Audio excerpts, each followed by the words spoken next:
Now, first of all, we do the song, I think, and we do the song and let the people know what a beautiful line it was. I mean, any train can carry passengers, but our train carried all sorts of things. It was an adventure to go on. And this is called the Abandoned Railway. The Abandoned Railway. Come and listen and I'll tell you about an express train that runs from Limerick to Listowel. 20 miles of track, it got clickety-clack, it's a great little yoke upon my soul. Shovel all the coal and got to keep a rollin', travelling on the abandoned railway.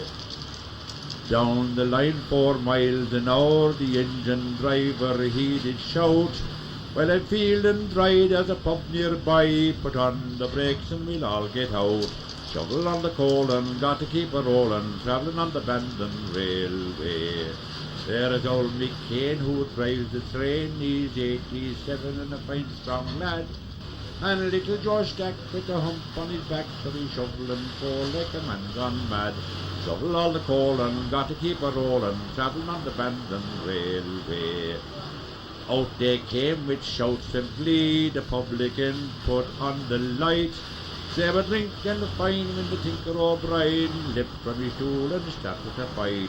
Shovel on the coal and got to keep a rollin', travelling on the abandoned railway. Well, Pat struck Mick and Seamus got a lick in the row, was heard both near and far.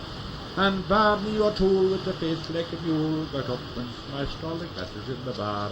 Shovel all the coal and got to keep a rollin', travelling on the abandoned railway. In the midst of the fight, someone broke the light. Mary Ann Renahan, she did shriek. 'Tis bad enough, I've spilt my snuff, now someone broke my 2 paws teeth. Shovel on the coal and got to keep a rollin', travelling on the abandoned railway. So if ever you go to Listowel town, make sure you travel on their line. For truth to tell, they'll treat you well, and you just might reach Tralee sometime. Shovel all the coal and got to keep a rollin', travelling on the abandoned railway. I'll tell you a very sad story. It was the time of the great immigration which is with us right now again. But I get back to my story of what I seen before I ever left the bog. But I seen a man getting on a train and he was leaning out the carriage door, and on the platform looking up at him was a young girl of about 21 and a child of about 3 in her arms. Evidently they got married young. And I watched there because it was a great place for making a 6pence or maybe a shilling if you were lucky.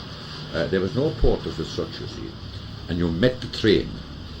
And if you could get a case to take down to the square, there were great, you know, all the rich people lived in the square, you might get a 6pence. Sometimes you might get nothing, except God spare you the health. But I was waiting there on the off chance that I get a suitcase to carry, and I heard this man say something that always stuck in my mind. As a matter of fact, I wrote a bitter farewell to this, a short story, and later a song that Olive Bale and Anne Byrne of Paddy Roach and Anne Byrne fame recorded for me. And he said to his wife and little child, if the worst comes to the worst, sell the pony and tackle. And I thought to my God Almighty, and as young as I was, I thought to myself, no, that's real poverty.